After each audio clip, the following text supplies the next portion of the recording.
Kepolisian Resort Seram bagian barat akhirnya menangkap 4 orang komplotan pencurian di Pasar Agropolitan Waimittal. 4 orang yang ditangkap itu berinisial IB 38 tahun, AN 32 tahun, MI 32 tahun, dan LJ 33 tahun.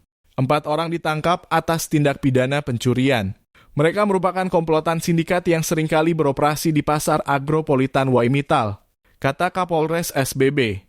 AKBP Denia Andreas Darmawan saat jumpa pers di Mapolres. Ia mengungkap, barang bukti yang diamankan ialah 2 unit sepeda motor yang digunakan untuk melancarkan aksinya ada juga sebesar uang 12.200.000, 4 geleng emas, 2 cincin emas, 1 handbag dan 1 dompet kecil serta 2 tas kosmetik. Keempat pelaku ini kerap melancarkan aksi pada siang hari dengan menyasar jok motor dan kios pedagang saat kondisi ramai. Denny menegaskan pihaknya akan tetap mengembangkan kasus ini karena bisa saja pelaku lebih dari itu.